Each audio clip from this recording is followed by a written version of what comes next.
လူဆိုတာတခါတလေကြတော့ထင်ကြီးလေးစားယိုသိမှုခံရတဲ့အချိန်ပိုင်းရှိတယ်လို့ကိုယ့်ကိုအဖက်မလောက်ခံရတဲ့အချိန်မျိုးလည်းရှိတယ်ဒါမျိုးနော်ကိုယ့်ကိုယိုသိလေးစားမှုအလေးထားမှုမရှိဘူးအဖက်မလောက်ကြတော့ဘယ်ဟာပဲဖြစ်ဖြစ်လူယိုသိရှင်ယိုသိခံရတဲ့အခါမှလည်းအထင်မကြီးနဲ့လူတကာကအဖက်မလောက်ဘူးဆိုလို့ပဲစိတ်ဝမ်းမနဲ့နဲ့ဒါတွေဟာအဓိကမဟုတ်ဘူးကိုယ်မှာအဓိကကတော့ကိုချင်းသီလပြည့်စုံမှုကအဓိကကုသိုလ်ကောင်းမှုရနေဖို့အဓိကစိတ်ကောင်းနှလုံးကောင်းထားလို့အသိပညာတွေတတ်ဖို့ရအဓိကပညာနဲ့သက်မွေးဖို့စဉ္သုံးသပ်နေဖို့အဓိကအဲ့ဒီကြလို့ရှိရင်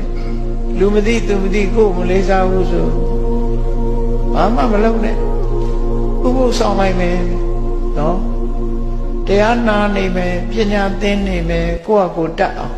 ကုသိုလ်ရအောင်နေလိုက်မယ်အဲ့ဒါအဓိကလူမသိတော့လေပိုကောင်းတာပေါ့ဟာစကားပြောပဲမရှိတော့ပို့ပြီးတော့ကုသိုလ်ရတာတရားအထုတ်ဖို့အချိန်လေးပို့ရလာတယ်ဆိုနေလိုက်အဲ့ဒါကောင်းတယ်ပို့ပြီးတော့အခွင့်အရေးရတယ်